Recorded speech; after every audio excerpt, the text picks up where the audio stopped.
Hello and welcome to the Wild Wild West podcast. My name is Richie Riche of the MHRT Network.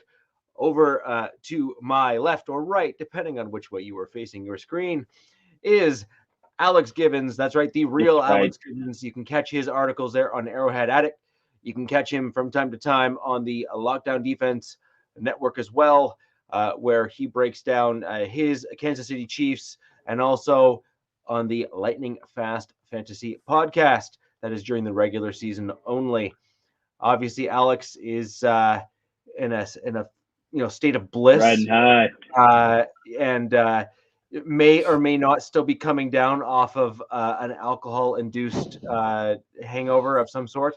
But we shall see. Either way, Alex, we will be obviously covering the Chiefs' Super Bowl win shortly after we complete the rounds here. Back for another show, we have Robert. Robert, thank you for joining us, covering all things Chargers from that perspective, which is going to be wunderbar. And last but not least, we have Angelo, aka Raider Transplant. He is going to be filling in on the Wild Wild West for Captain Jack for the foreseeable future. Well, Captain, as he stated, will be unavailable as he proceeds to move on to some other things in his personal life there. Angelo, welcome to the show. Thank you, sir. Thanks to the panel. Watched you guys a few episodes now, and I like the flow. So, happy to be taking over for Captain Jack for a few weeks. Fantastic. And Angelo, as Captain Jack indicated last show, has a rather unique story. He has a reason for the color du chapeau, and super interesting story. Wouldn't mind just covering a little bit about that if you won't mind sharing, Angelo. Yeah. It is a pretty remarkable one, and I think uplifting given the fact that we all have to deal with Alex for the next 10 to 15 minutes, talk about the Super Bowl win. Oh, longer than that. Oh, the floor is yours, my friend. Once you give me the mic, I'm never leaving. Yeah. I'm kidding. But no, thanks, Rich. I essentially got to meet Captain Jack through Raider Nation, which is pretty big, as you guys know, globally. But in 2022, July of 2022, I was told I had 30 days to live, maybe less. And the only way for me to even survive and get a miracle is if somehow I could get a liver transplant. Unfortunately, living in Las Vegas, Nevada, and the entire state of Nevada does not have any transplant centers. So I was just basically dying. This wonderful group, if you guys want to look it up, it's housemedicine.com. This wonderful group of nonprofit doctors, basically, they look at critical patients. They saw that I was only 47 at the time. They saw that I could definitely get a chance to save my life. So they grabbed me, put me in their system. And by doing that, instead of me being one of the unfortunate people who just end up passing away because you have to wait so long for a list, I was automatically jumped up to the number one on the transplant list in Southern California. The battle back was quite difficult. Didn't get back to Las Vegas till November of 22. But here I am now, and Raider Nation has been by my side the entire time too. Tons of positive messages. So I'm happy to be with you guys. I love this format you guys have for the show. Nice to have you here. And I absolutely just I love hearing stories of things like that and things working out and kind of the just the system actually working for people to get them through things. So it's fantastic. I'm glad that all worked out, and now that brings you here. So right. So that's a fantastic thing.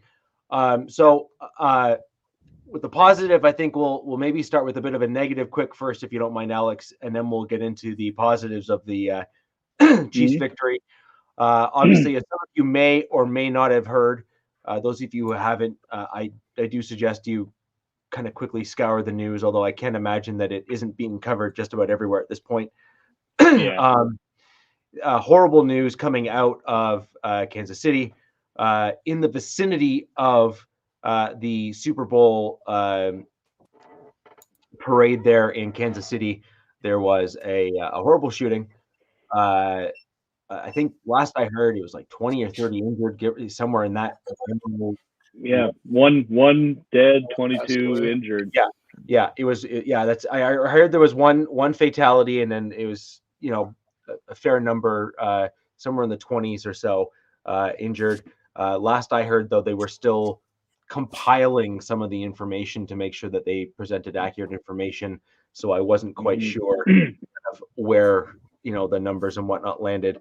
Either way, horrible news. Awful to see someone do that in such a public place. Particularly egregious, though, is the targeting of children. I have nothing but words that I cannot say on this podcast for people like that. It's just, the answer is just no.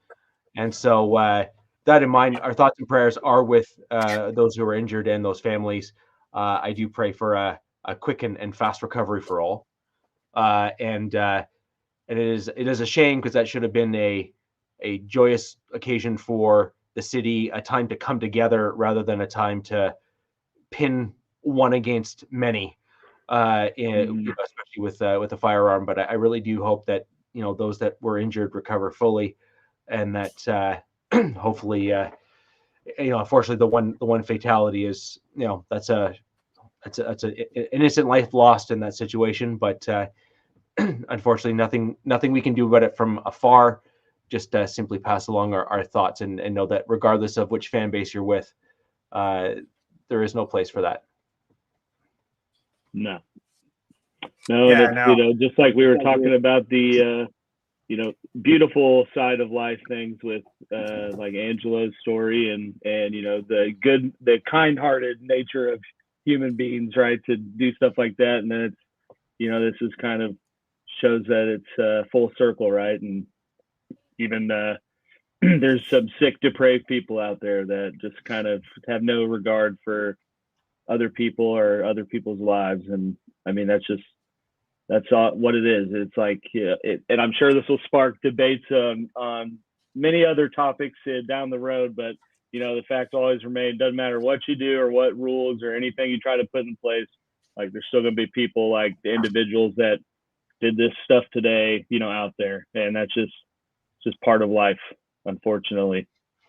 Yeah, no, I was just going to add a quick one to that, guys, because so recently there was the UNLV shooting that had happened shortly after Thanksgiving, and my son was there, and he was actually he had just walked away from that corridor area 30 minutes after to go to his theater class. So for when that lockdown had happened, obviously we could just text with him.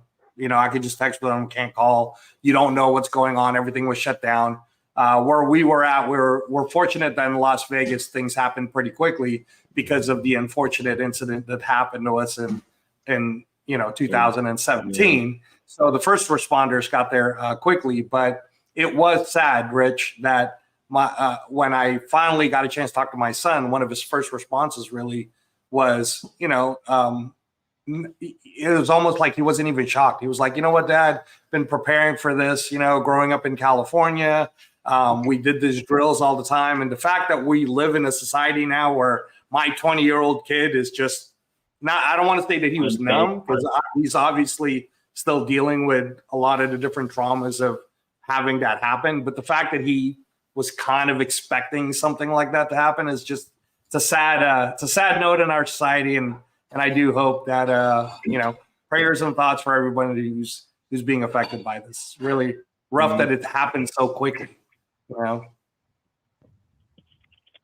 Yeah, to kind of speak on that too, in that being in like your son's kind of generation, I'm 23 myself. And yeah, it was, earthquake and active shooter drills were the two drills that we had at school growing up. It was preparing for something that is completely inevitable, and Mother Nature will just happen, and going on the complete opposite side of that and preparing for something that you never should have to prepare for. You think you send your kids to school and that they should be safe, they should be protected, and there are some sick individuals out there who take advantage of it, and it's terrible. So just echoing again what Rich said, our prayers and thoughts go out to all the families, and especially to the family of the one victim. Our thoughts and prayers and condolences, absolutely.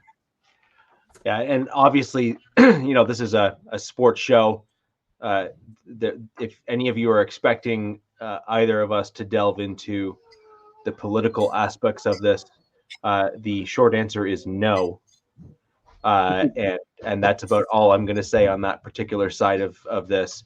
But yeah, exactly kind of what I said earlier, just a thoughtless crime, something that we all hope that we don't have to deal with or wouldn't need to deal with.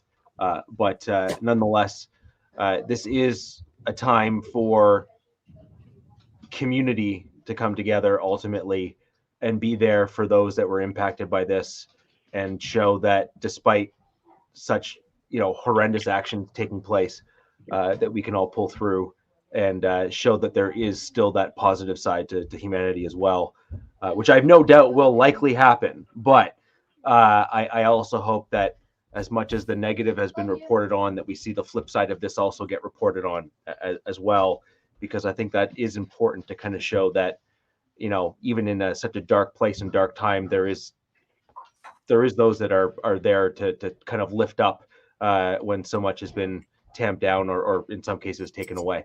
So that's that we just wanted to bring that up. Obviously, it is such a huge event, sadly a negative one, but a huge event nonetheless. It did take place today. Obviously impacts this panel here in terms of the fact that this is an AFC West roundtable. So we'd be remiss if we didn't bring that up and discuss it with all of you today. And moving on to what is at least a positive for one of us in the panel. We're going to throw it over to Alex to move on and discuss the Super Bowl win, second in a row, setting up at least the opportunity for KC to try to do what has not been done before, and that is a three-peat. So, Alex, with that in mind, take the floor. Interested to hear your thoughts. The good, what went well, what didn't go well, because obviously there were some things that were, not great in the Super Bowl for the Chiefs as well, despite the outcome. And then we'll all discuss it for a little bit here. And those of you who are joining us live, thank you. If you have any questions for Alex or comments, please go ahead and leave those in the chat, and we'll bring them up on screen. And please, play the Drake back to back. Cue that up. Get it going. In case anyone missed it, Chiefs, despite all the doubts throughout the year and kind of riding them off through the playoffs, managed to win a Super Bowl again, along with Taylor Swift. So, no, but I mean, I know we were kind of talking about it pre-show, and I went on Coach's show yesterday and talked about it, but taking my Chiefs bias out of it, I'd say that was one of the better Super Bowl games that we've had in recent years. Yeah. I mean, goes to overtime. Both teams, we get to see the Bills, playoff overtime rules put into play. And I kind of ironic that the Chiefs are the first team to benefit from that. But, I mean, what else could you ask for in the final game of the year with, a relatively close scoring game? San Fran had a 10-point lead. You see Mahomes kind of, do what he does and come back in final moments of games and put the team in position to win and ultimately go out and do it. But, I thought the biggest or the coolest thing from this game was, well, we already got one. There we go, John. I knew someone would be out there. But, I thought the coolest from the game was there, for the most part, I mean, there was not a whole lot of calls. Like, it seemed like the refs were kind of letting them play on both sides. There weren't, we didn't leave this game with one call that people could say, at the end of the Eagles game, right, we had the holding call, and then that is I felt kind of took away from the moment that the Chiefs won, and that everyone was talking about, well, you got to let them play. You can't make that call in the final moment. You can't let the game be about that. If we didn't have that in this game, and perhaps the NFL made it a point to tell their refs, let him play a little bit in this one, because, for as much complaining as 49ers fans are doing on Twitter, or X, formerly known as Twitter, about, Bosa turning his back to a lineman and that should have been holding, which I'm telling you as a lineman would never be called, but hey, to you, boo-boo. But that was going on both sides. And so, I mean, taking the holding aspect out of it, like, because I know we've said on the show thousands of times, you can go back through any game, watch the all 22 of any game, and you will find at least 5 to 10 holding calls that are very valid, should have been called and weren't. So, taking that out of it, I thought both sides, refs didn't get in the way. There weren't any like controversial no calls. I thought actually at one point that this would be a game where the refs, screwed the Chiefs over, and not really screwed them over because Trent McDuffie absolutely held when he got that call on him. But just like from the sense of, they finally had a call go against them. And, thinking of that moment, I think back to, I'm sure you guys probably don't listen to the Kelsey podcast as religiously as I do, but I know there was a point where, he has a podcast? I just want to listen to it at the episode every week. But I remember there was a point where they were talking about people, saying the Chiefs get the calls, and Jason Kelsey said, "No, I mean that's just what good teams do. They capitalize on mistakes and know how to get themselves out of situations when they make one." And this game was a huge testament of that, as well as I thought a testament of how successful and good and elite this defense has been all year, because for literally the first, I'd say 2.5 quarters, it was pretty sloppy football from KC. I mean, I think the ball was put on the ground 5 times. Pacheco lost that one in the end zone, which then we saw, Kelsey getting heated with Reed. Mahomes threw an interception, first or second drive out of the half. I mean, it wasn't very pretty. And I think I even said to you, Rich, like, this might finally be the game where you see the offense kind of, lose. They ran out of Mike's secret stuff in the bottle, right? But then, kind of how I've said all year, like, I mean, this team, the offense doesn't need to go out and be elite and put up 40 points. They just need to not get in the defense's way. And sure, there's components of, Kyle Shanahan blowing it again in the big game, abandoning the run and things like that. But at the same time, like, he was probably doing that because of the pressure that this defense was putting on him, and because of, the way Spagnuolo was playing against him and everything else. And so, we saw the Chiefs make mistakes and play sloppy for the defense, but they didn't make mistakes big enough to put points on the board for the other team, or continuously put the defense, in the negative area and giving San Francisco's offense, 3 looks in the red zone. And then, we saw the, right thing, what we want to happen at the end happen. And I'd say a bigger, kind of the cool poetic justice of all of it is, the people that contributed the most in this game are a lot of the players that, I myself was saying they're gone, or we have like Nick Allegretti, the backup left guard, comes in for Joe Tooney, all-pro left, perennial all-pro offensive lineman.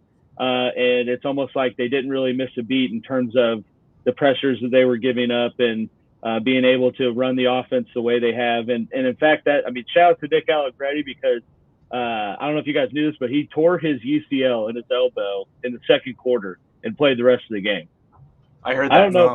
I don't know how you do that as an offensive lineman. But so, shout out to Nick Allegretti, pending free agent. We'll get into that. But I have one word for you: drugs. Yeah.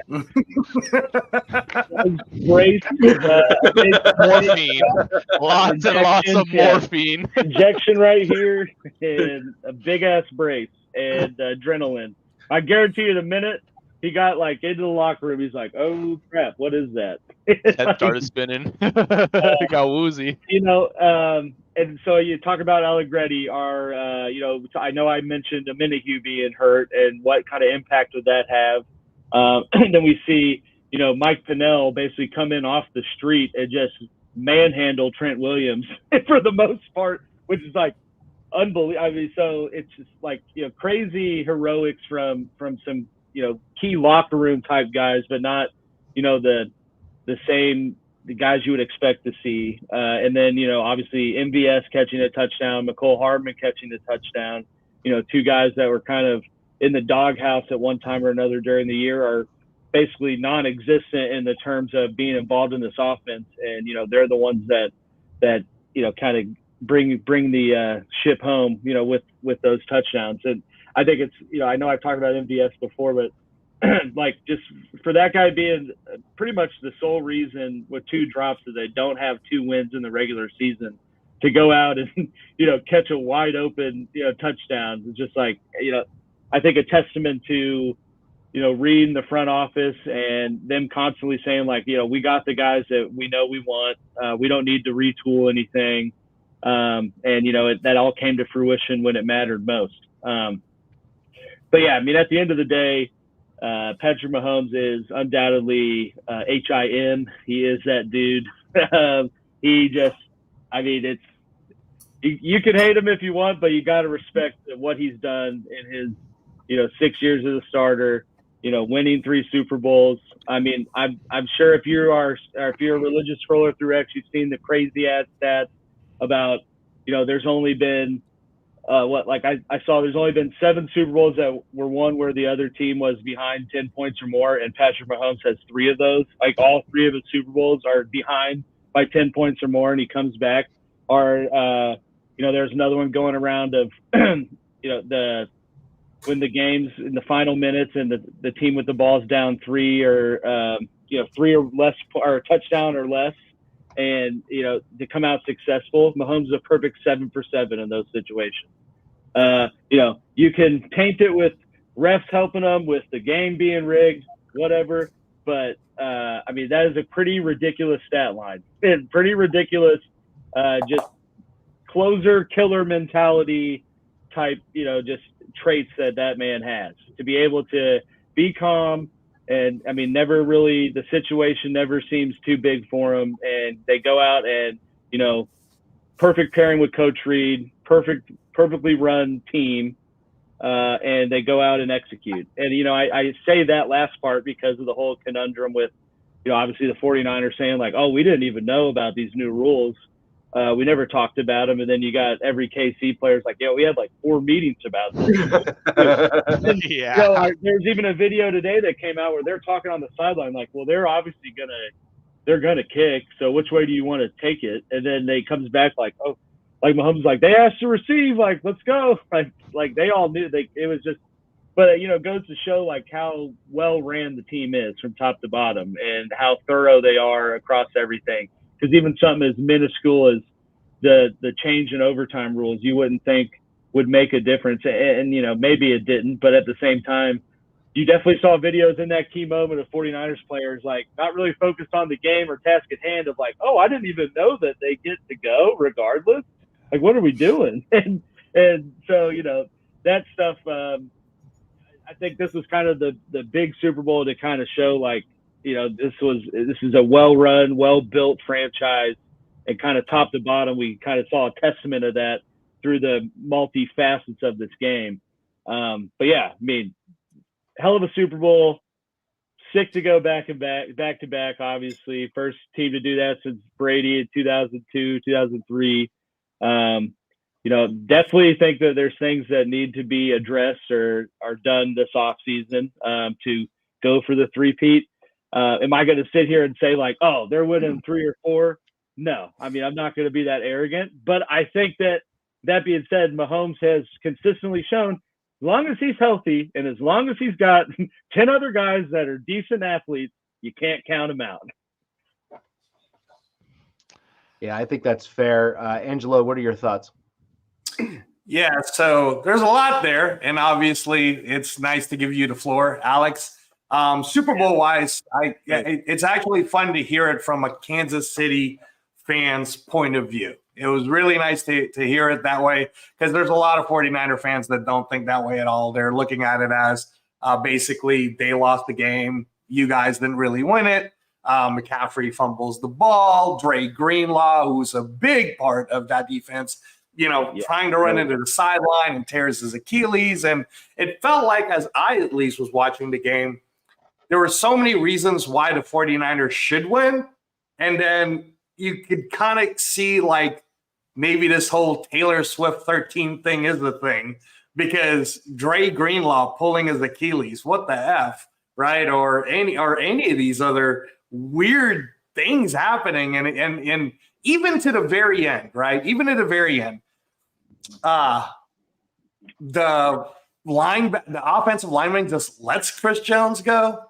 That's the play, and it's the weirdest thing. I mean, the lineman even calls out that other lineman. Like it's just so many weird things fell Kansas's way. Like I said to you in the beginning of the show, congratulations, because that will be the last time you guys get to go to this thing, and I mean that, and I really mean it. And for all you Raider Nations that's watching this, if you haven't seen Antonio Pierce do the pivot interview yet, because you were too busy maybe watching the Kelsey podcast for some reason, I don't know.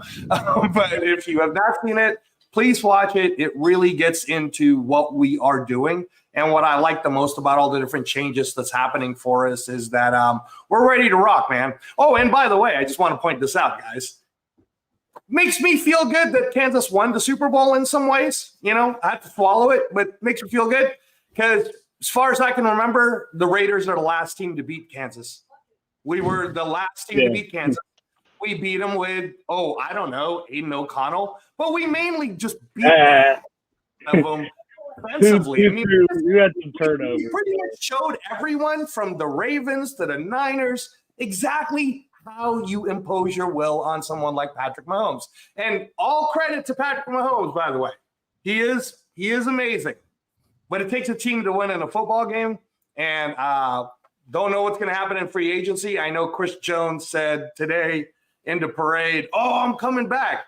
But is he coming back for less than Aaron Donald type money? Because, when I throw it to the rest of you guys, Chris Jones arguably right now is the best defensive tackle that we have in football. So if it's Aaron Donald money, I don't know how Kansas is going to afford Aaron Donald money and, I don't know, keep all the other people you're going to be mentioning, Alex. So again, I don't see the dynasty happening. There's a reason why the Cowboys couldn't do it. That was Steve Young and the 49ers. There's a reason why the Patriots couldn't do it. I'm glad you said this, though. And, I'll end with it because I know Alex really wants to speak up, but I'm just going to say this. Antonio Pierce, who went 3-1 in the West Division. We can only go by records, people. And we were kicking the dog stuff out of Kansas in our own home stadium until we messed up.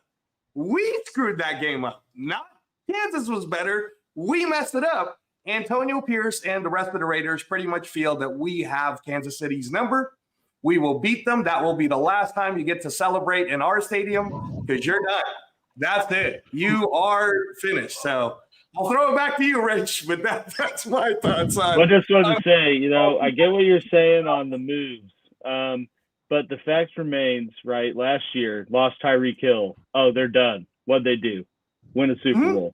This year, lost to the Broncos, to Rich's team's credit, lost to Denver, lost to the Raiders in Arrowhead on Christmas Day. I think lost 3 of the 5 games in a stretch. I even myself said it's going to be tough to see them get to where they want to go without figuring things out. Led the league in drop passes, had the most penalized offensive tackle in the league. This was the year that Mahomes' contract was the biggest cap hit ever. And what did they do? Win the Super Bowl. So it's only going to get easier from this point for them to retool the things they need. And I know coaches said, this was the time to take away the dynasty talks, and the Chiefs have only continued to, get to where they want to be and win Super Bowls. So, I'm excited for all the changes in the AFC West, but I wasn't going to let you get away with acting like the Chiefs are just done because Antonio Pierce is in town, or Jim Harbaugh's in LA. I mean, there's a lot of things that everyone needs to do, but KC included. But like I said, as long as Mahomes is healthy and Andy Reid's still there, really hard to count them out at this point. Just real quick on that though, Rich, and then I just want to throw this out quick. I'm not saying that Kansas is done because of the Raiders. I'm saying Kansas is done, period, because if you just, for the people who forgot, Kansas wasn't in the Super Bowl when Joe Burrow wasn't injured. That was Cincinnati. Now, do you really think it's just Cincinnati that's going after Kansas? Lamar's pretty mad. The Broncos are going to be angry. The Chargers are coming. Like, there's so many factors to why the Kansas City Chiefs won't be back to the Super Bowl. But I'll toss it back to you, Rich, and you could kind of talk about your thing. Well, I think to answer this question, which I think is a very good one, by the way. So thank you, Big Joe, for the question here. Yeah, I forgot that was sitting there. Yeah. So the short answer is I actually think that they are a dynasty at this point. Yeah. I think that is a fair comment to be. If you're, again, it pains me to have to say it aloud. If I'm going to be honest, Mama coming in clutch. Mama Gibbons, how you doing? There we go. But I think in fairness, if we're going to be honest with who we are dealing with within the division, they are a dynasty at this point. They have won the division like 7 years in a row. They've made it to the championship game. I think all 6. 7 of those years too, if I'm not mistaken. Or at least 6. Mahomes' season's never ended earlier than the AFC Championship game. Yeah. Right. So it's 7 for 7, 7 for 7. That's you're well into Patriot territory, and there was no argument from anyone calling them a dynasty. So I think I think that that's a fair comment to make. Now the question though is, all right, they had Brady. You have Mahomes. Mahomes is arguably on a better track than Brady was in his career, or at the very least similar. I would argue arguable. Better. I think it's way better. I would argue better. Okay. So I would argue better. And so, I mean, do they need to three-peat to be seen as a dynasty? No. Do I think it's unlikely that they will three-peat? I think yes, simply because the NFL is at such parity with so many different teams that it's just, there's a reason why it's taken so long for someone to be able to do it. And by someone, I mean no one. Now, as much as I want to say that, I do think that Kansas City, with the rules that exist today, based on the rules that existed yesteryear, are in an incredibly unique position where I think it's possible. And I think that it is certainly more than possible, given the protection that the league has given with all of the favorable rules to the quarterback. Mm-hmm. And Alex, you and I have also spoken on the show directly and behind the scenes directly about how Mahomes loves to game those rules to his favor, and also game those rules because of the name on the back of his jersey into his favor, where he likes to try to fake run to the sideline and then turn back inbounds for an extra 5 to 10 yards. Now, he does it more often than you like to admit. I'm sorry, it's just a fact. That's more of a Josh Allen trait than Mahomes, but no. I am not saying that there are not others that pull the same crap. But the point is, let's put it this way, if you put rules in place that protect a certain position, you are a fool if you don't think that they're going to try to capitalize on those. Mm-hmm. And there are some quarterbacks, Allen, Burrow, Mahomes, Lamar Jackson to a lesser extent, although he's starting to get a little bit more favor in that regard. But again, there's a few kind of upper tier quarterbacks that are in kind of that world, if you will, or that level, that kind of get that type of treatment. And if they're near the sideline, even if they've got a history of turning back inbounds for those extra 5 yards, the problem that the other teams have is they have a business decision to make. I want to clock the dude so hard that he goes 5 feet deep into the stand. Why? He deserves it. He's a runner. But what do the refs do? They call unnecessary roughness or some variation nonsense penalty, even though he's technically a running back. And if they clocked a running back like that, the refs would be like, meh. Right? I didn't see it. I didn't see anything. Yeah, but what are you talking about? The dude tried to fly. Didn't you see it? Perfectly legal. Perfectly yeah, legal. Totally legal. Totally legal. Nothing to see here. So this is the point, right? Is these quarterbacks, are basically being padded and protected, and there are others like Brady was, by the way.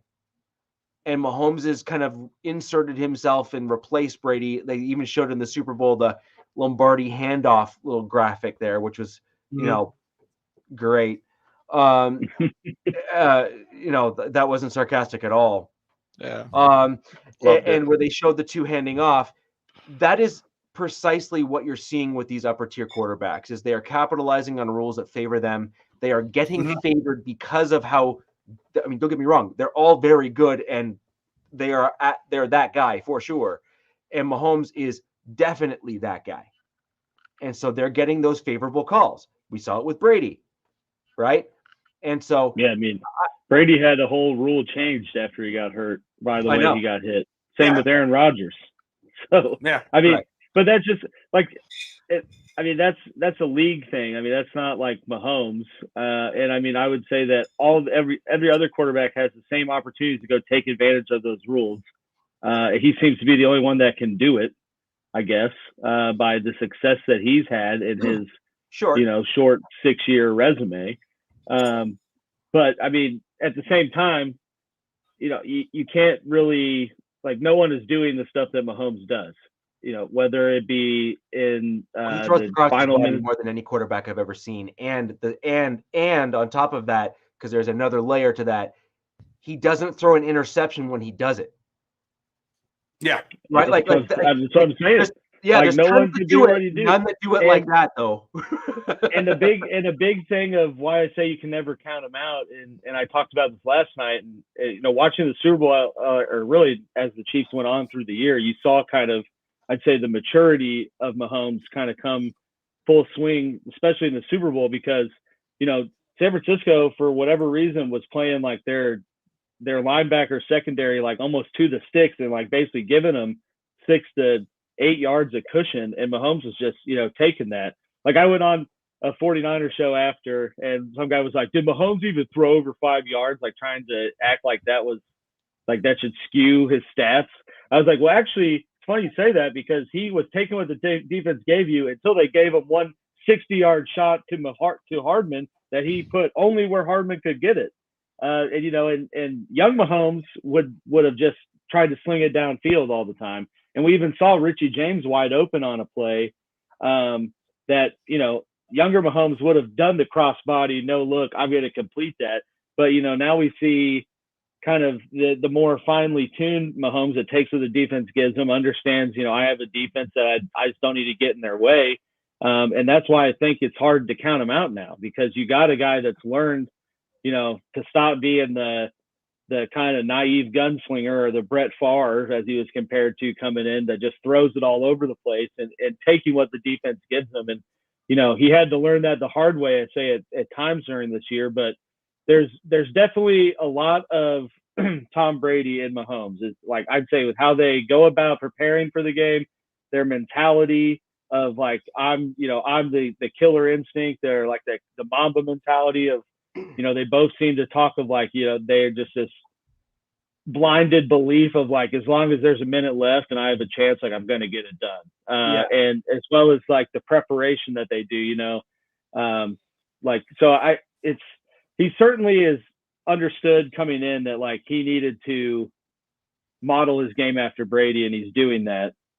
So it's exciting time as a Chiefs fan to see what happens. But I think at this point you got to call him you got to call him at least on a mini dynasty, so to speak, with the AFC West, and arguably a dynasty-esque run right now with the Super Bowls and the appearances they've had, and the fact that they've won more than they've lost since Mahomes has been there. I think, And I know I said going into the game, if they didn't win, I think that significantly alters the way people would look at Mahomes, because then, he's 500 in Super Bowls, and, he looks more like the guy that can get there but can't always get it done. So, I think at this point he's solidified himself as certainly the 1B best, QB of all time to Brady. And it's he's on that LeBron track of trying to get more rings than him now. Yeah, I'm in full agreement with that. It's definitely a dynasty. You've been to 6 straight AFC Championship games. You won 3 Super Bowls in the span of 5 years. That's a dynasty. If they win this next Super Bowl and they three-peat, you arguably, and I know Angelo's shaking his head here, but you mentioned why the Cowboys couldn't do it back in the 80s. That was because of Jerry. I'm just gonna be real with you. Jerry could not control his ego. He couldn't let Jimmy coach the team like he should have, because if Jimmy would have continued to coach that team, they would have won like 5 or 6. I'm not even gonna lie. Emmett was unstoppable. You had Troy, you had playmaker Irvin. I mean, and don't even get me started on that defense. That defense was hellacious. So just quick, as much as I hate the Chiefs, they are not unless barring their owner and the Hunt family just coming down and trying to imitate Jerry, which I just don't see happening. There's no reason to. They're just going to sit back. No, yeah, they don't. They're going to sit back. They're going to let Mahomes and Reed win another couple Super Bowls. They're already raking in the dough as it is. This with Taylor Swift. I mean, they're in the best position possible. But I do think that is why this Chiefs team and Mahomes in particular should be feared, and why it's undoubtedly, and as much as it pains me to say, they're undoubtedly the best team in the league, and it's not even close. The fact that the Niners are Super Bowl favorites for next year is a joke to the Kansas City Chiefs. The fact that they were underdogs in every playoff game is a joke to the Chiefs. It's almost like the NFL does it to just give them bulletin board material. It's like, oh, you think we're the worst team? You think we're worse than Buffalo? You think we're worse than Baltimore? You think we're worse than Miami? Or I think actually Miami they were favored in that game. That's just because of the weather, though. Yeah, exactly. They would have been like 10 points. They would have been. If they were playing in Florida, come on. It would nobody believed in the Chiefs. So I think while there is some level of there's no way they could do it 3 years in a row. No team has ever done it. Come on, we've never seen it before.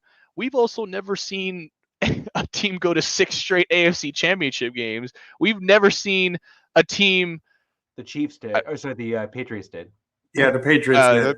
The Patriots. That's right. The Patriots did do it. But my point exactly. Brady is the only person to ever do that, and we look at Brady universally regarded. He's the greatest football player of all time, regardless of position, regardless of any of that. It was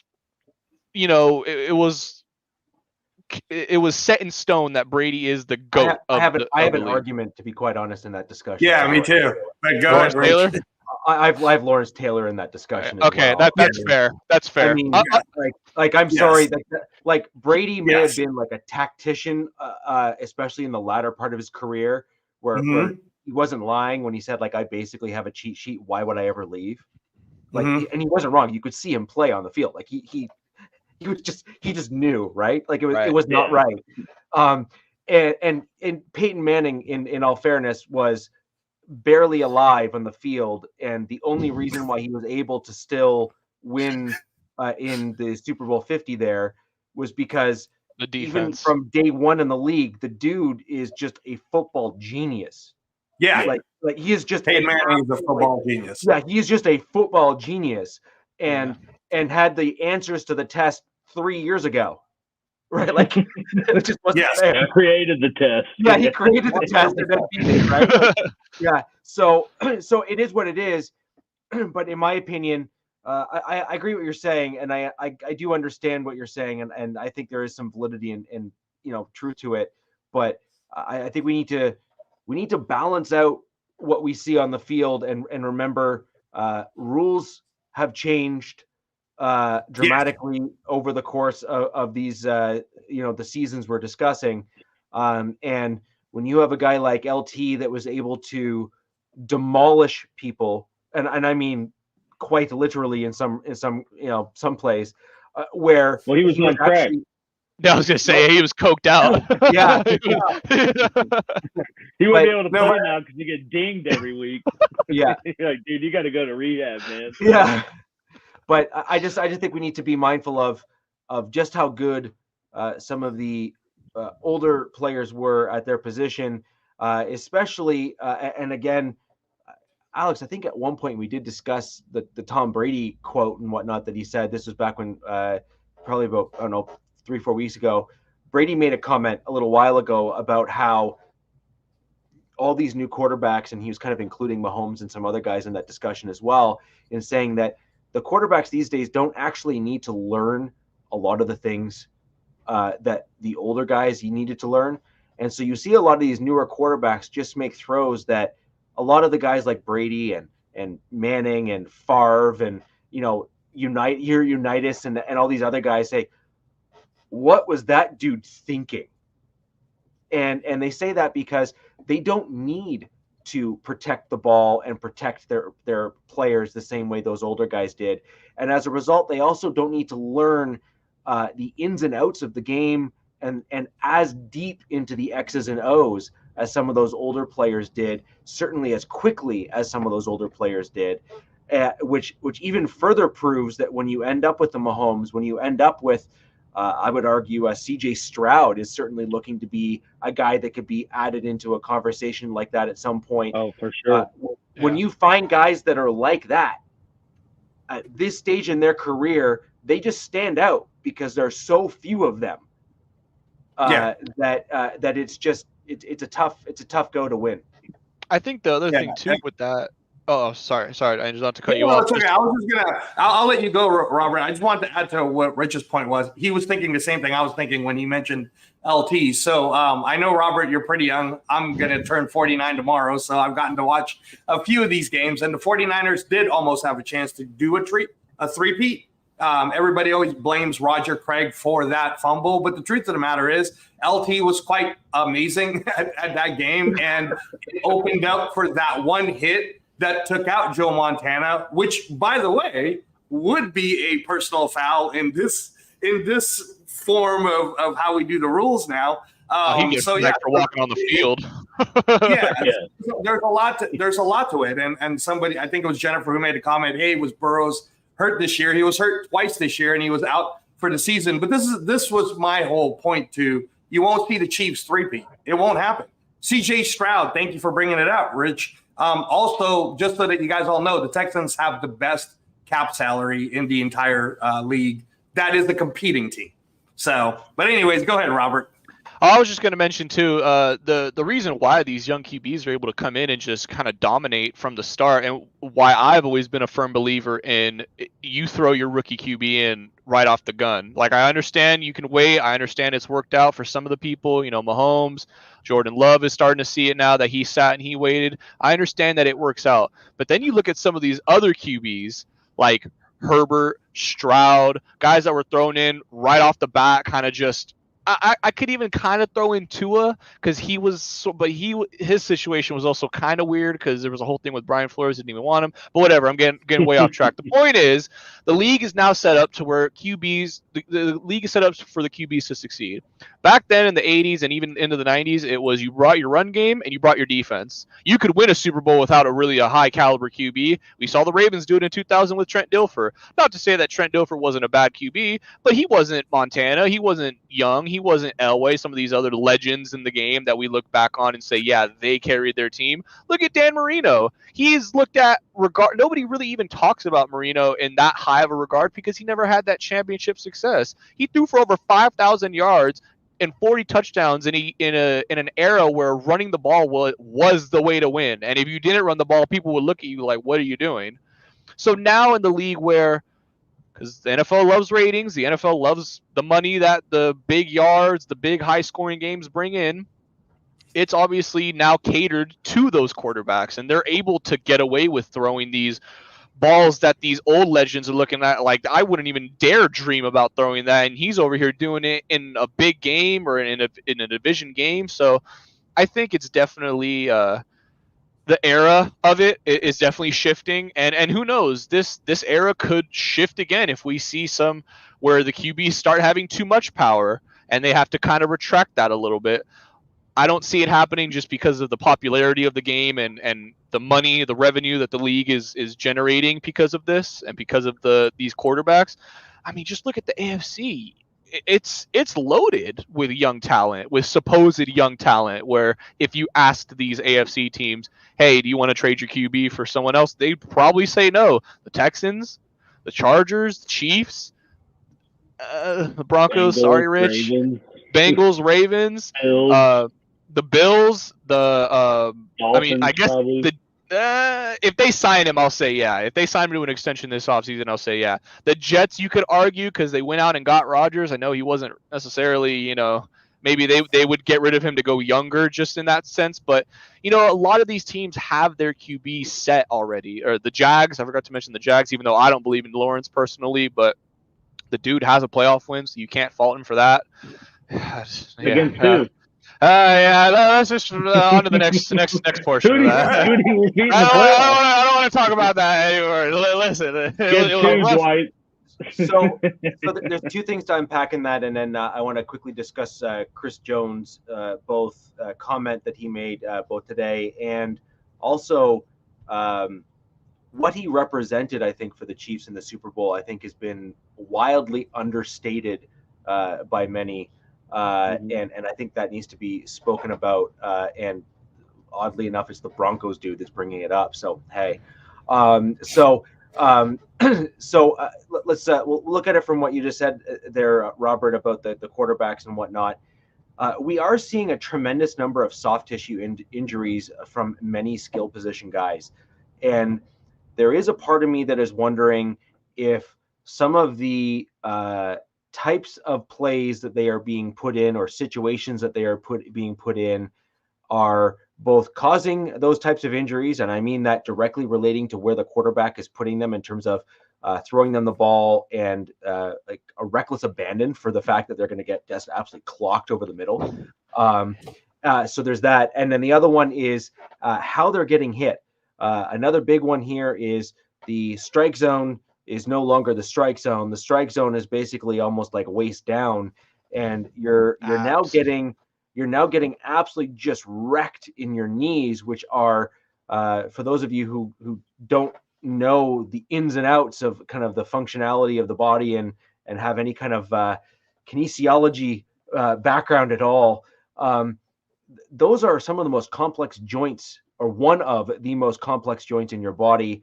And if you ask any contact sport player, Alex, I don't know. I mean, I played very high level rugby competitively, and Alex, obviously with your football background, I mean, most dudes that play those high level contact sports, they will gladly accept basically a body shot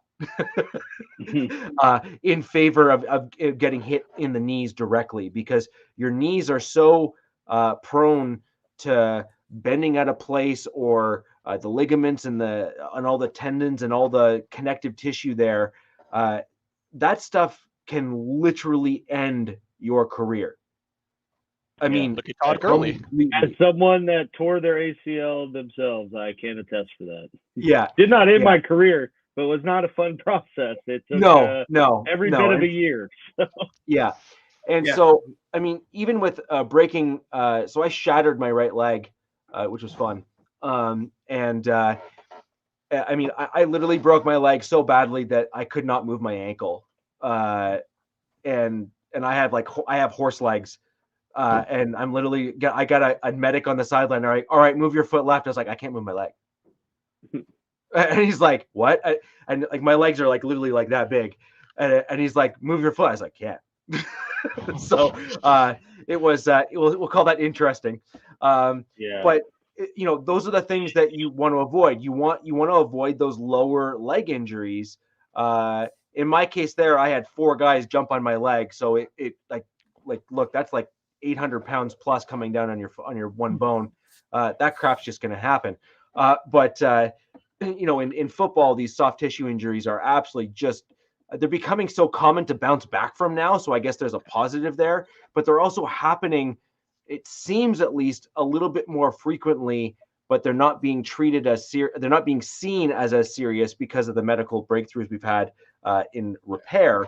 But you still question whether or not these guys will ever regain that old form when the elasticity of those particular tissues are so critical for what these guys do for a living. That you would never want to risk it if you didn't need to. I do want to jump over though to Chris Jones and the earlier comment I made. I think really someone that really ought to have been touted more from the Chiefs side. He single-handedly prevented the Niners from effectively winning that game, in my opinion. Twice. For me? Twice. He single-handedly did that. There's 3 times. Yeah. There's 3 times. So he was the reason, and I really think that many Chiefs fans haven't really given him that credit, because they keep on saying, "Oh, we'll move on him in the offseason." And I'm sitting here as a Broncos fan, is like, I'll have him. Like yes, like, right like, here. Tomorrow. Yep. We're right here. Blank check, slamming the wallet down. Believe me, Rich, we were all sitting there going, I hope Chris Jones really likes the locker room and the training facility. He did say all that. I hope you like the fact that you don't have to pay taxes on $40 million, because we will open up the checkbook, buddy. Come on over. Yeah, I mean, he really is that good. Like, he just is. Oh, yeah. He is that good. I would say he is 1B to Donald's 1A. If they're not, I think he's 1A. I think he's 1A Donald above is better Donald. than Aaron Donald, man. Yeah. This is the way I see it. There was a period of time where Jones was here and Donald was here, and then I think we've kind of seen this now. Yeah. I think we've seen a shift in parity. I think Chris Jones has he's started to understand protections a lot better, and he's young enough where he has the athleticism to capitalize on that. Aaron Donald used to be that guy, but I think he's just lost a bit of a step because he's aging. And I truly think that Jones has kind of overtaken him at that specific position. And I'm sure in a few years there'll be another guy that's going to step up and kind of take over for Chris Jones, right? You know, the male human body can only sustain that perfect balance between strength and agility for so long when you play at such a high contact and high collision sport like football. So it stands to reason that you know, he's going to have a certain window, and he's in that window right now. We are in division, sadly, witnessing the best interior pass rusher in the NFL, and we get the unfortunate position of playing him twice. Yep. Father Time is undefeated. Yeah, well, that's true. Yeah, he will be 30. And Alex, just one last thing on Jones is when the Chiefs were in the peak of the sloppy football play in that game, he pulled the entire bench front and center and said, "No more." He was the guy. He was that rally cry on the team. Yeah. It pained me to see it, because when I saw that happening and when I saw all the other men in that locker room, you know, just yes, sir. You know, yes, right away, Mr. Jones. Right away, Mr. Jones. When I saw that happen, I knew there was going to be trouble, because you had a completely uniform locker room, everyone working in lockstep, and you had a guy that has done it, pushing the rest of the team to the level that they needed to get to in order to also do it. He's a special player, and honestly, you'd be foolish to let him even entertain an offer from another franchise. Walk out the building. And sorry, one last thing. And yes, I recognize that will be at the expense of Snead. Yes, that's the big one. Thank you, Rich. But that all I was going to add to that was that if I could just make the basketball parallel of this for the Kansas City Chiefs, Chris Jones is your Shaq, and Mahomes is your Kobe. And if you remember when they let Shaq go, Shaq won the championship with Miami. Took a bit of time for Kobe to get back into it. So you guys let him go. Yeah, if you guys let him go, believe me, there. You can even let him go to another division if you want to, but don't preferably think the that NFC and the Chargers and the Broncos aren't going to put everything in to go get him, because we're all in to go get someone like Chris Jones. Generational player. I mean, just to quickly piggyback off what Angelo says. I mean, you can't let him go. Snead, you guys are so deep at that corner position to where you can afford to let him walk. Jones got to come back. Yeah, that's pretty much what I know I've been kind of on the fence between one or the other, but I mean, I'm not naive, and I understand that they're not going to be able to sign both outside of someone taking a seriously drastic hometown discount. But that being said, Chris Jones is undoubtedly a game changer / game wrecker from the defensive line position. And I mean, the thing that makes him so special is the dude is 6'6", 315, and can rush from the 3-tech or from the edge and not seamlessly not miss a beat on anything. And I think that's what kind of makes him more unique than Aaron Donald, in that, they can move him everywhere. He's sort of been the like you mentioned, like Shaq, he obviously, Spags benefits from having a guy like that to build his defense around, because he sends these, unorthodox blitzes from everywhere else, knowing that a defense has to at least, start with accounting for Chris Jones before doing anything else. And I know double team that man. Yeah, and I mean, in the Super Bowl, it wasn't like the most. If you go look at just the black and white stat line, right? Like, he just had 4 tackles, no sacks. But if you go look at the deeper analytics of it, I think he had like a 28% pressure percentage, which was like ungodly stupid. I mean, he was in that backfield nonstop. I thought with his pressure, along with the way Spags called the game and blitzed when he did, that certainly got to Purdy and sped up his kind of cerebral clock at a certain point in the game. Where we got to later in the game where like Ayuk was wide open when McDuffie blitzed. But I think because of the consistent pressure he was facing, he wasn't as composed to know like, oh, that guy just came off the edge, that guy's open. He was like, oh crap, Chris Jones is going to be here in 0.3 seconds. Oh, there's a guy coming off the edge. I got to throw it, And yeah, I mean, that's a guy that you can't let leave. That being said, this front office has obviously shown that they are willing to move on from people if the money doesn't fit right with them. And, kind of, as I said, it's a testament to front office all the way down to the coaching and the product on the field. I mean, we moved on from Tyreek Hill. That is like, right up there in terms of a wide receiver of wide receivers, because, the money didn't match up. And they were able to move on, granted in a totally different way, but able to move on and still get success. That being said, though, it's one thing when you move on from a wide receiver, but you still got the Ferrari in the garage and the Jag with Kelsey. It's another thing to get rid of your number one car on the defensive side of the ball and expect that everything will be fine. So honestly, I don't think that they let Chris Jones walk.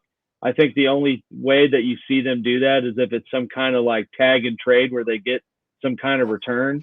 But I don't think that and I think the front office understands that you can't let him not finish his career out as a Chief. And certainly with the stats that he has and what he put on display this whole season and in the Super Bowl, on top of what you three have said, as well as probably 27, 28 other teams, will definitely give him $150 million to come finish out his career somewhere else. So, it'll be interesting to see how. I know I said before the show the Super Bowl high is probably riding pretty strong, and that's why we saw today at the parade and in very much a Wolf of Wall Street manner, he said, "I'm not leaving." But we'll see what happens once we really come down to like, hey, this might be the last contract I get that's of significance. Oh, they only want to pay me $15 million a year, and I don't I'll never like knock someone for going to get their bag. You know, I mean, like I'll never feel bad for him for only making 15 mil rather than 20. But I mean, as a player and in this not for long league, I would understand why Chris Jones would leave if it's for $150 million. I hope that they are able to work it out with, he feels like he's getting fairly compensated on top of, you know, feels like he's still in the best place to win championships. But you know, that is to be determined at this point. So yeah, I mean, but I'd say that's the biggest looming question is, you know, is it Snead or Jones? You know, at least for the front office. I know the answer or how I would answer that question, but I think that's the biggest question because those are two guys that you don't really have the season you have without the play that they gave you all year. Yeah. Hey, Yep. and I just know what DZ is saying is praying that Jones goes to the NFC because you know, on all the draft boards that I'm sure all four of us are doing early, if Jones stays in the West and we don't get him, I'm one of the people that's like, you know what? If we pick up Jackson Powers Johnson at 13, I'd be fine with that. I would 100% be fine with a 330-pound center who has young feet and can move because, good Lord, who's going to stop Chris Jones? You know, so yeah, no, good point, DZ.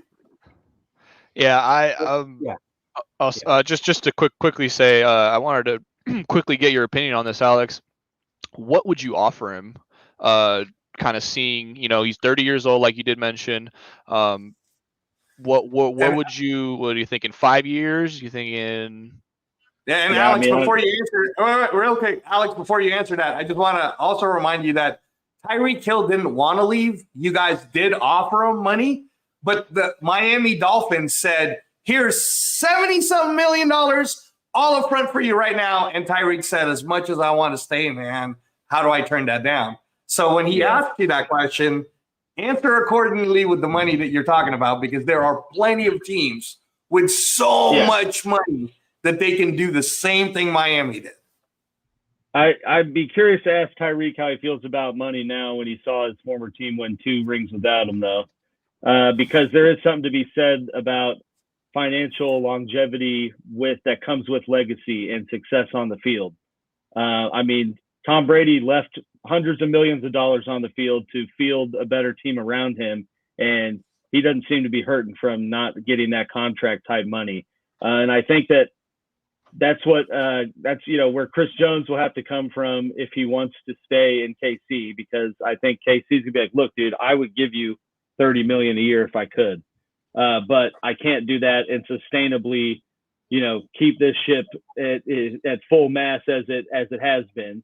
And so that's why I said it's going to be interesting to see the two sides, because I'm sure Chris Jones is like going to look at Aaron Donald's last extension that I think was like 28 mil or 28.5 mil a year with like 120 guaranteed, and say, give me something a little bit better than that, and we're good. Up those numbers. And maybe that meshes out with them, you know, replacing Snead through either bargain free agent guys or someone in the draft and giving Jones that money. I'm not really sure how the financials of all that would work out. But, you know, I think that it's probably, you got to look at probably from KC to be not offensive, would probably have to be somewhere in the range of like 23 to 25 is probably your hometown discount, while also paying the man what he deserves. But, you know, I mean, I don't think that there certainly will be other teams that are probably already working on an offer to give him. That's like, I know you want to stay in KC, look at this. And, you know, that's why I felt it was necessary to talk about the legacy component of it too, because I mean, that's got to be a factor that he's weighed, or at least already. And I think probably a reason why he said what he said today is like, damn, you know, 40 mil a year would be awesome, but what's 40 mil a year when we go, you know, 2-16 and my team's picking in the top 5 every year? And, you know, or vice versa, compared to this team that has Coach Reed, who's indicated he's not leaving anytime soon, you know, Patrick Mahomes, who's already on his second contract and openly talking about trying to restructure that to give more cap space. in this winning formula, I think he'll be hard pressed to leave unless they're just like totally lowballing him on money. But knowing Beach too, I think that he'll probably try to include some incentive-ridden deal that's like, if you continue to go out and get 15 sacks a year, like, you're going to make the money you want, but I'm not going to guarantee it. We'll never really, like, we'll never know the exact financials of what they offered Tyreek, but the rumblings out there are that it wasn't that much less than what Miami was giving him. And I think with Tyreek, it probably came down to a matter of principle of like, I went out here and did what I did for your offense, and kind of, he probably felt created the success of Mahomes and brought in that success, at least at the start. And you guys are trying to lowball me. And so, I think that's where for Chris Jones, you'd have to kind of leave his pride at the door in that realm and understand, like, you're not going to get full blown money to stay there, but hopefully the front office, does what they need to do to give him enough that he feels it's reasonable. Yeah. Hey, two things before you move on, Rich, because I know you really want to move on. But with Tyreek, he is generational enough that it's a little unfair that we're judging Miami when Miami had so many injuries that happened, and crucial injuries like Jaden Phillips and so on and so forth, that I don't know what Miami could have done this year with a full team. I would have liked to see what Miami could have done this year with a full team. And when you were saying, hey, where would he go? And he might end up being 2-14. If the Texans offered Chris Jones that Aaron Donald money, which, by the way, they have the money. How good, Rich, would the Texans be with Chris Jones in it right now? Will Anderson would be a monster. That's Chris Jones. He just won Defensive Rookie of the Year. I think that defense would be unfortunate. I really do, because they were already ascending with a much lesser team. And the difference between Chris Jones and 99% of other free agents is he is the equivalent of DeMarcus Ware. Yeah. Okay. Yeah. And I'm not saying that DeMarcus Ware and Chris Jones are the same player. My point is, though, is when DeMarcus Ware came to Denver, he was completely polished, completely mature, and he knew exactly what he needed to do to win. And that is Chris Jones. Like, Chris Jones is literally walk the card up and just put it in the Hall of Fame. He is at that level. You cannot speak to this generation of players without him. I'm sorry, that is not simple. And so when you bring in a dude like that, like DeMarcus Ware was, and you bring a dude like that into a team, and you then put him on the same team that was a stone's throw away from being in discussions, even this year, he's that guy. He can be a difference maker. And on top of that, he's also a guy that I believe, as we saw in the Super Bowl, that can elevate others around him, which is very unique in the defensive line position. And Alex, I think you're seeing some of the other D linemen on your team benefit from Chris Jones, like your Carl Loftus, like your, go through that list. Nick Bolton looks amazing, but what would Nick Bolton look like right now if Chris Jones wasn't there? And that's why I was comparing him to Shaq, Rich, is because if you put Chris Jones and they said $40 million, Chris Jones, come to the Texans, would what we saw CJ Stroud and that team do already? They automatically jump. Automatic. It's like putting Shaq with Dwight White. So why wouldn't we? In a way, the consistent success that the Chiefs has had. Like, it's one thing to say, go play with this hotshot rookie QB and get him Chris Jones, and they're automatically going to win. I mean, everyone was writing the Jaguars as a Super Bowl favorite for all the offseason moves they made this last year after coming off of their playoff run, and they regressed. So that's why I talk about the legacy thing of considering, like, yeah, I could go be at this up and coming franchise and maybe it works out, but maybe it doesn't. Meanwhile, I'm looking at leaving a place that has been in 7 straight AFC Championship games, has been to 4 of the last 5 Super Bowls, and I think that's the part that you have to he'd have to give a little more weight to in considering that, because, you know, like even looking at the Rams, right? Like they gave Aaron Donald that money, and, you know, they got a Super Bowl out of it after selling the farm for Stafford. But then, I mean, they haven't been back. Like they don't look close to being back in that realm. They looked better so, this year than we thought, though. Yeah, no, definitely. But I think that just from his perspective, it's weighing, you know, what's more important. I think the money or a little less money with, you know, what I know, with the comfortability of knowing that, you know, it can't get any better than where I'm at now. Yeah, you guys would just have to use your entire cap space on him, though. So yeah. And so with that in mind, guys, there has been some additional coaching changes in the AFC West.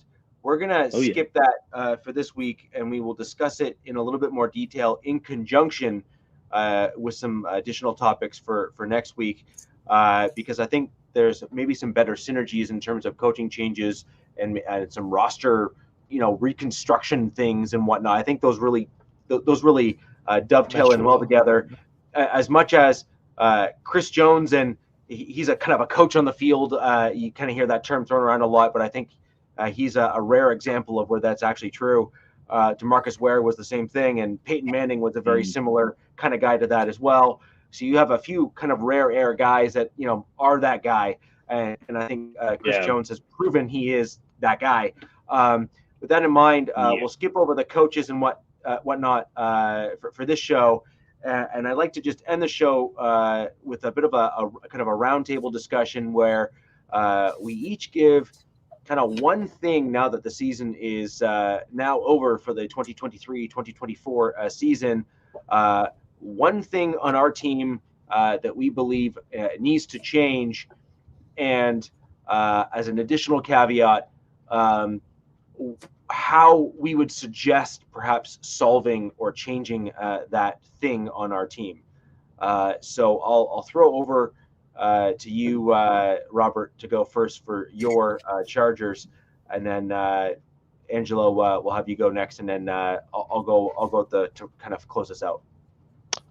Yeah, so for the Chargers, the easy answer would have just been for me to come out and say we need to change the culture. You know, the entire team just needs to reset. But, you know, I think Jim Harbaugh kind of is that answer in and of it. You know, I think they made the right decision in that sense. So I'm just going to kind of go with something that I feel this team has severely lacked for the last 3 years under Staley, and that's, can we just get a defense? Can we get a defense that goes out there and tries? Can we get a defense that is motivated and isn't constantly looking like they're lost and they have no clue what they're doing? I know that sounds like it's asking for a lot, but realistically, if this team had a defense that was middle of the pack, maybe even slightly below middle of the pack, we would probably make the playoffs every year. We're losing games constantly year in and year out by one score. And most of the time, because Herbert doesn't turn the ball over, most of the time it's because the defense is blowing leads, or the defense just can't hold to begin with, and it's Herbert in a shootout battle that, well, guess what? He didn't get the last drive, so there you go, kick a walk-off field goal, and that's good night, Irene. So I think to fix that, it's absolutely got to be it has to be I don't know if it's going to be something that we draft or a free agent edition, but it's going to have to be a collective coming together, like you said that Chris Jones does for the Chiefs. We are going to need something like that on the defense. I'm not saying that the player has to be Chris Jones, but I thought for the longest time Derwin was going to be the guy to pilot the defense, and he was going to be the one to know, and he was supposed to be Staley's guy. I mean, he's a good player, but he's just not that guy. He's not going to be the. Yeah, exactly. Yeah. Exactly. You would love to have him, but he's just not that leader. So if we can identify a leader on this defense that is going to rally the troops together and not allow us to falter like we have in the past, that's going to do so many great things for this team, and not just the defense, but the offense and the entire team in general. Yeah, I can agree with that. Actually, I think that's an important thing for your team. Absolutely no argument for me there in terms of what you guys are missing. Point too. Yeah. Yeah. I mean, I like Telesco's picks for the Chargers, actually. I mean, yeah, I bet you do. but I mean, just to kind of talk a little bit about yours, Robert, I'm surprised you didn't say you'd like to change the salary cap hell you're in, because that's where you guys are at, and that's get where rid it'll of be. Mac, get rid of this guy. That'll solve some salary cap issues. Yeah. Yeah, get But rid no, of the culture building for sure will change you guys. Which makes you. I mean, we're going to be watching out for you guys for sure this year. But you're not our threat. You're not the one that we're actually looking at, because we're pretty positive we could beat you. For us, you can beat Easton Stick. well, 63 points, man. But anyway. Easton Stick.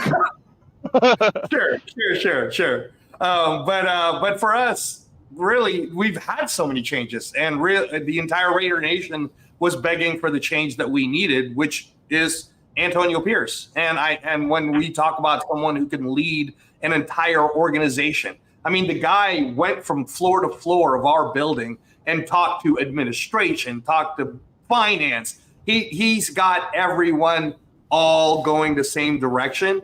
And that direction right now is, we don't care about the Chiefs, because the Chiefs need to care about us. We beat them, and we almost beat them twice. And that's what him being the interim.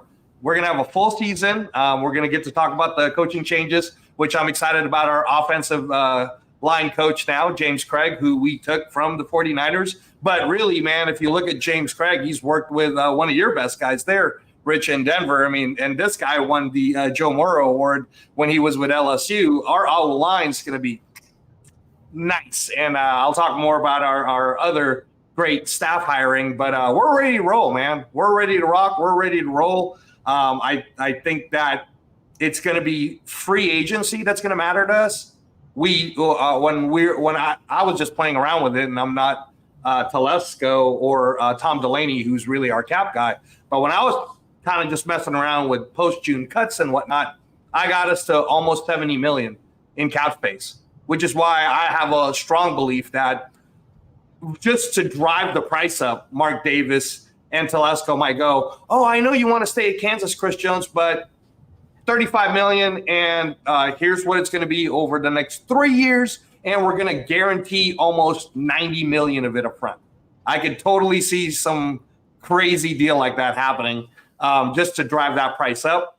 And in free agency, I think that it would be great for us to finally have like when we had Charles Woodson and Eric Allen, like we would like to solidify that. So I think Jalen Johnson's our guy in terms of that change, but that's really where we're at. So I'm happy with the changes that we have.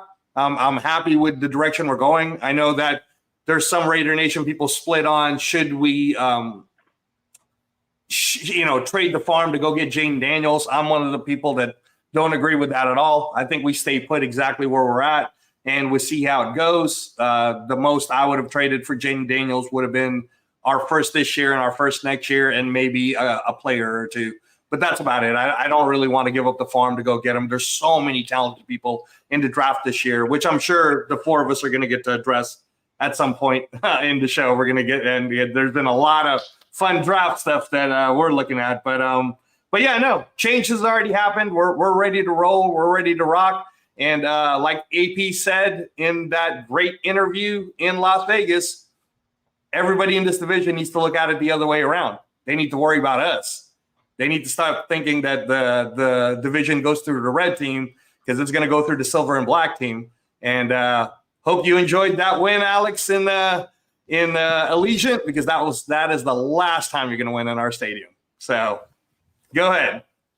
Well, sadly, I think that the important piece that Pierce needs to remember is that while he had a good stint there as interim, it's not like he had like a perfect win percentage when he was an interim head coach there as well. I will grant him that he was an interim and he didn't have a full off season to prepare, so fair enough. Mm-hmm. I am a bit concerned with the fact that your head coach is the one trying to galvanize everything, because that really should be the job of the GM and the other front office folks to make sure that they galvanize that front office to get behind the head coach. You would rather see that, as typically in any organization, from a proper top-down approach. But either way, I think that coming from where the Broncos have been the last few years and seeing all of those things, I would say proceed with caution with your optimism. I am a rare Broncos fan where I have been quite harsh on my team over the last few years, and I've been right. So to your own chagrin. Y'all can deal with that. So perhaps maybe doing things a different way is the way, because let's be honest, the way things have been going have not worked out particularly well.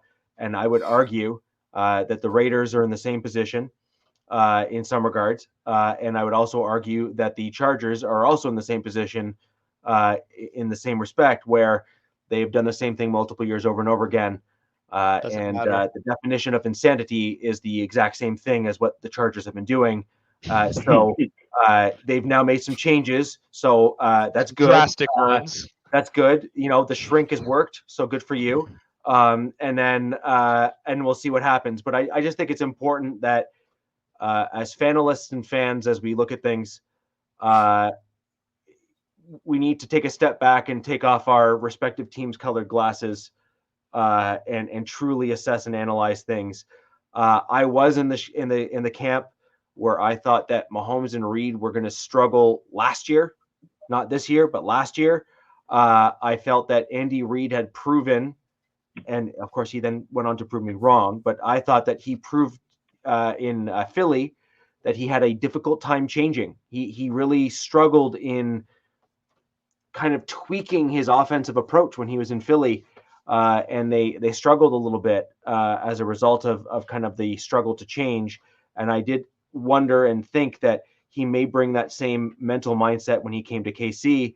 And I do happen to think that Bieniemy actually played a little bit of a role there in terms of allowing them to take those steps and allow that transition to where they are now, and that the good foundation was put in place in KC. So sadly, as much as it pains me to say it aloud, until they're no longer the thing, they're the thing. And that is in reference to KC. Now, I welcome when they're no longer the thing. Open no arms. argument for me there. But until they're not the thing, they're the thing, right? So, Alex, over to you and the one thing that you need to change in your team and how you like to fix it.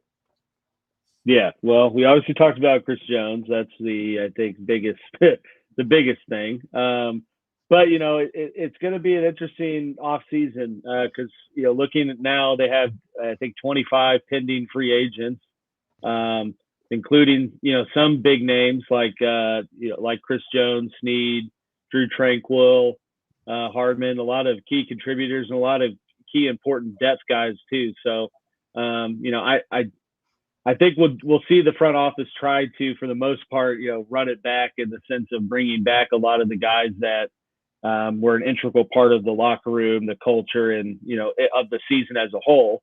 Especially watching how Drew Tranquill was at the parade today, I think that guy's going to take whatever amount of money Casey tells him to stay there.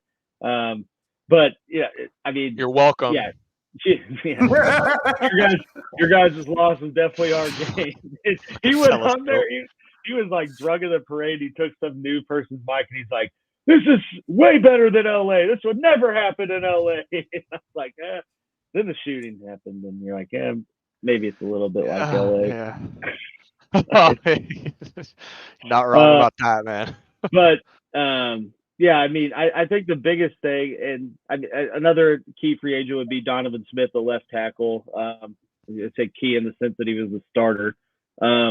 But yeah, I mean, I think the biggest thing to do, is get Mahomes a more solidied wide receiver option that's outside of Rashee Rice. That's your entire draft right there. Yep. Yeah, and I would honestly, I think that you see them in the draft. I mean, it partially depends on how the board falls, but Brett Veach has shown completely willing to trade up and get whoever, his guy, whatever guy. I mean, traded up for McDuffie, very much proved to be the Worth right thing. Traded up. That was worth it.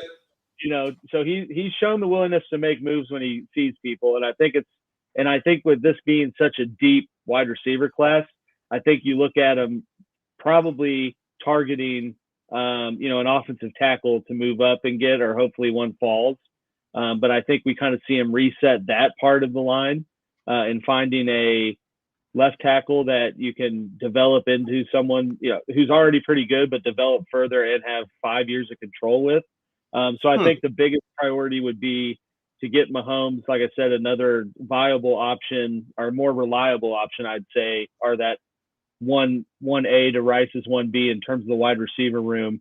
And I think you look at that in free agency. And I said this yesterday, but I think that doing the free agent route and getting someone who's been in the league for a little bit, been an established guy in a system, I think bringing someone like that in also benefits Rashee Rice and gives him someone to kind of only grow his game further after and take the right habits from and learn better tools of the trade to being a wide receiver. I mean, he's gone and shown that he has the raw talent to go out and put up numbers when given the opportunities, especially considering a good chunk of this year, the defenses didn't have to account for 3 other guys that were lined up in any sort of set at wide receiver, and so I think by finding, a guy in free agency, whether that's, someone like a Calvin Ridley or Curtis Samuel or someone that'd be a little more cheaper and is older, or, if they somehow work out the financials with the Mahomes restructure or whatever to land someone a little more expensive, like a Michael Pittman or Mike Evans or something, again, I Mike think any Evans of those would be. would have to, Oh my God, that terrified me when you just said that. Jesus Christ! My wish list guy is T. Higgins, but I don't know if that would ever happen. No, but I think getting someone like that, like I said, helps Rashee Rice. Obviously, gives Mahomes a credible, reliable option and another weapon. Because we've seen him kind of rebuild, why not rebuild, in soft phases throughout these, I'd say, since that Bucs Super Bowl. Like Mahomes got pressured to hell in that game. Boom, whole new offensive line the next year.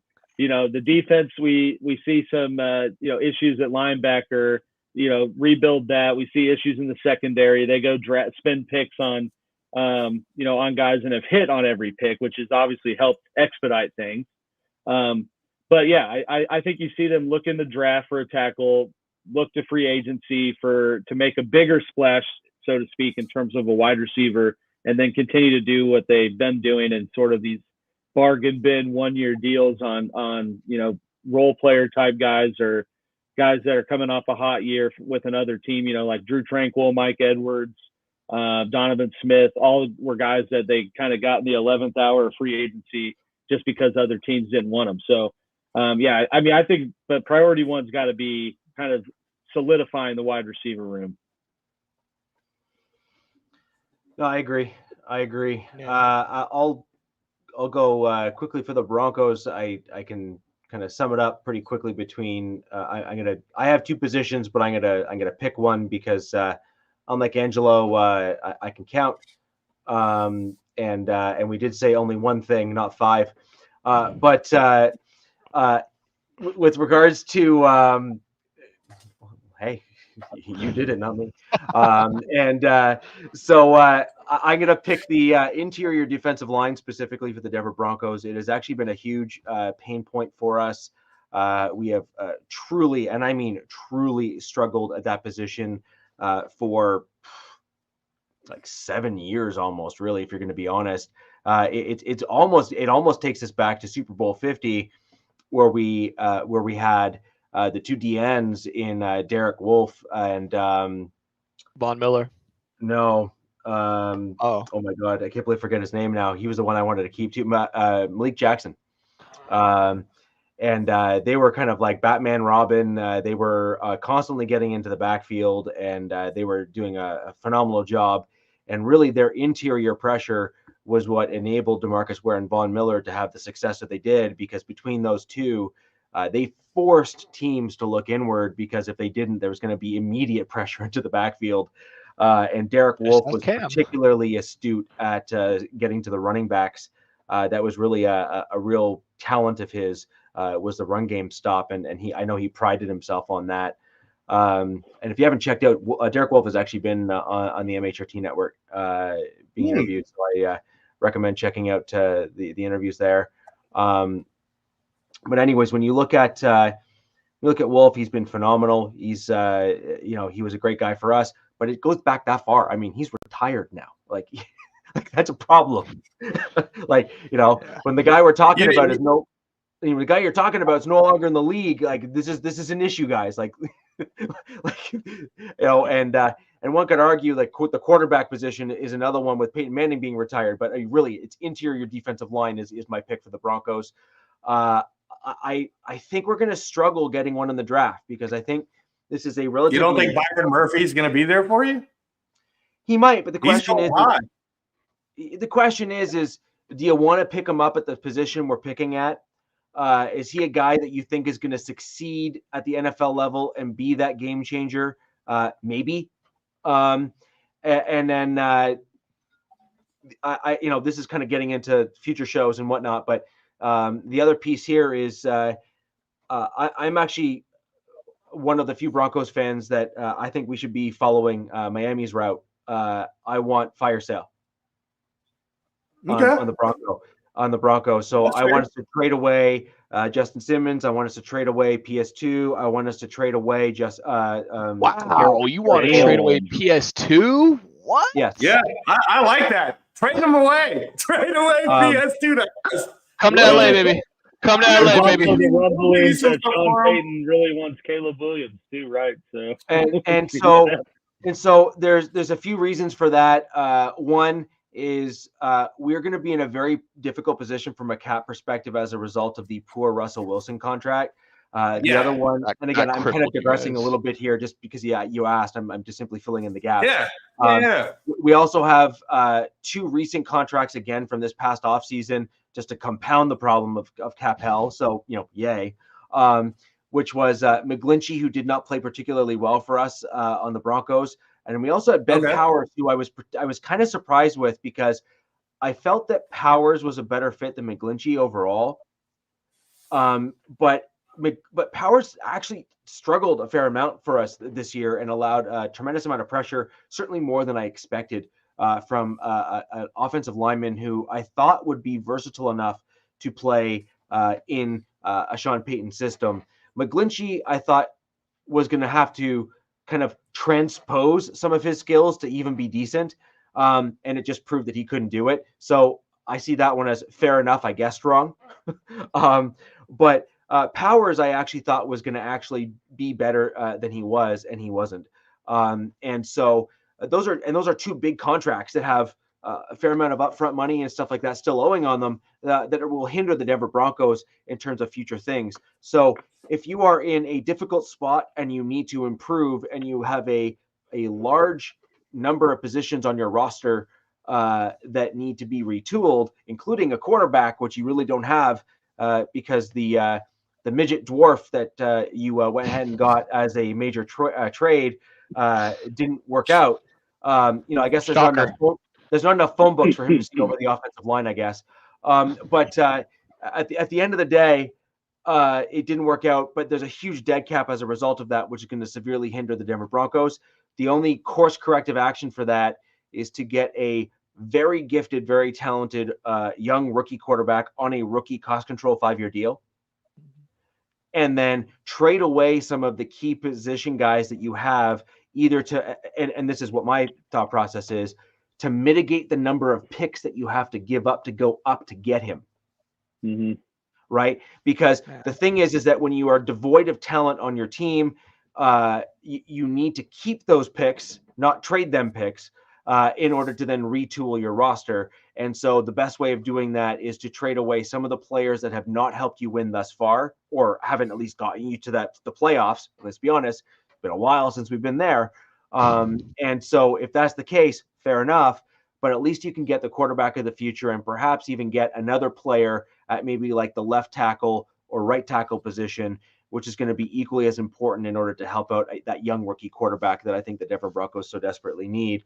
But the immediate fix, like the here and now fix, I still maintain is the interior defensive line, because It's a position that we have traditionally struggled in, and it is certainly a position that, when filled, makes everybody else behind them better.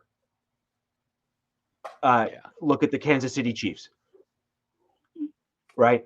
Everyone else behind Chris Jones, and frankly beside Chris Jones, is better because of Chris Jones. Yeah. And if you ask any of those Super Bowl winning teams that had great pass rushing defenses, whether it be the Aaron Donald, the Rams. Aaron Donald, the Rams Aaron Donald led team, whether it be the Denver Broncos guys, like even Von Miller has come on record, and Aqib Talib has gone on record as the defensive back there on that Super Bowl 50 teams. Like, the reason why we look so good in the no-fly zone is because we had Wolf and Jackson and Miller just wrecking offensive lines and getting to the quarterback. And make no mistake, we were as good as we were because of that interior defensive line pressure. So the Eagles last year. Pardon me? Hey, so the Eagles last year, same situation, great D line that with the secondary that benefited greatly, and we saw that secondary this year just plummet. Yeah. Hey, Rich, I know it's a future show, but it sounds to me like you're trading down, getting more picks, and your quarterback of the future, you're going for a second round quarterback? No, he wants to trade every pick, every player on his team. He wants to go up. He wants to move up. I can't wait for that show. I spoke with Rich about this too. About, do you think one of these two teams, the Raiders or the Broncos, would possibly move up into a top 5 spot? Now, I mentioned the fact that it would be fitting if Tom Telesco tried to move up and trade with his former team, the Chargers, into the 5 spot to get their QB of the future. And it totally depends on what direction they want to go with that. But if you're rocking with Aiden O'Connell and you're rocking with that team you got now, are you really going to be able to compete next year? I've been on a few shows already where we've gone back and forth on it. If that was even possible for us to trade with the Chargers, we would have to know that it's Jaden Daniels that's dropping down. We're not trading up for Drake May, and we're not trading up for Caleb Williams, and I don't care what anyone says, because the only person that really any traction is happening when it comes to quarterback is Jaden Daniels. But even I'm one of the people that says, why would we do that? We don't need him. We don't need him. And let me just say, when I say we don't need him, let's pretend in this multiverse, Alex, that Chris Jones says, I will accept your $100 million deal, Raiders. Do you honestly believe that you guys will be able to stop Chris Jones and Max Crosby coming at Patrick Mahomes along with whatever else we have?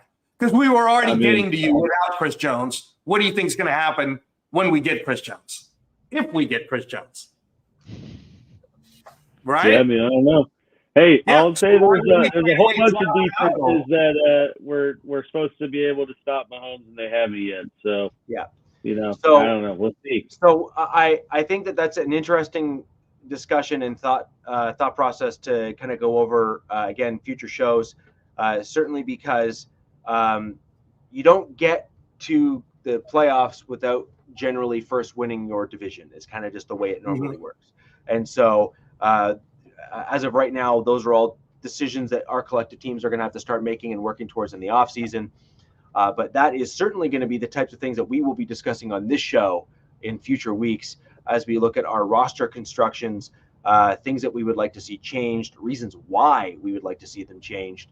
And for anyone who hates my idea with the Broncos, let me know. Looking forward to it. And for anyone on other teams that is interested as to why I have the opinions that I do, also looking forward to it, because that's lots of fun to have those discussions. I just hope we can have those discussions open and honestly with one another, and not just devolve into random insults and talking about mothers and stuff.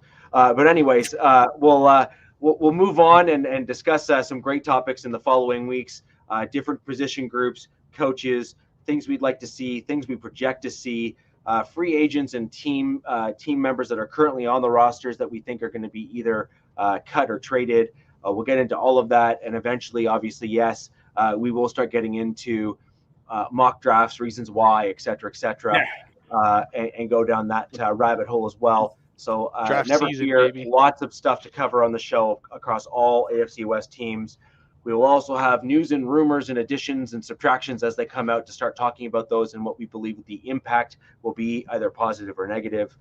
So lots to talk about. Loved your feedback. And until next week, guys, where the West Side is the best side,